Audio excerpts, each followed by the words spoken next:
ఈరోజు నల్గొండ ప్రభుత్వ బాలికల జూనియర్ కళాశాలలో Telangana lecturers forum machine education విద్యా సమాలోచన సదస్సు పోస్టర్ని ఆవిష్కరణ చేయడం జరిగింది.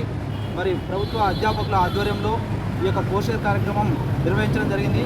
దీని ముఖ్య ఉద్దేశం ఏంటంటే, రాష్ట్రంలో తెలంగాణ రాష్ట్రం వచ్చిన తర్వాత ఇంతవరకు ఈ యొక్క ఎడ్యుకేషన్ మీద ఎలాంటి మార్పులు చేర్పులు చేయకుండా మూస పద్ధతిలోనే ఈ యొక్క విద్యా వ్యవస్థ అనేటువంటిది కొనసాగుతూ ఉంది.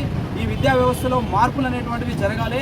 మనం తెచ్చుకున్నటువంటి తెలంగాణలో మన విద్యార్థులకు అనుగుణంగా ఉపాధి అవకాశాలు అందే విధంగా ఈ యొక్క కరికులం అనేటువంటిది కేజీ టు పీజీ వరకు ఉండాలి. చాలా సమస్యలు ఉన్నాయి విద్యలో. కాబట్టి ఈ యొక్క సమస్యలన్నిటిని కూడా మనం 29వ తారీఖు రోజు పేపర్ ప్రజెంటేషన్ ద్వారా ప్రభుత్వానికి తెలియజేసే విధంగా సదస్సు నిర్వహించడం జరుగుతుంది. దీనికి అందరూ మేధావులు, విద్యావంతులు అందరూ పాల్గొని ఈ యొక్క సదస్సును విజయవంతం చేయవలసిందిగా కోరుతా ఉన్నారు. తెలంగాణ లెక్చరర్స్ ఫోరం ఆధ్వర్యంలో తెలంగాణ రాష్ట్ర విద్యా వ్యవస్థ సమాలోచన సదస్సు పోస్టర్ ఆవిష్కరణ కార్యక్రమాన్ని స్థానిక నల్గొండ పట్టణంలోని బాలికల జూనియర్ కళాశాలలో ఆవిష్కరించడం జరిగింది.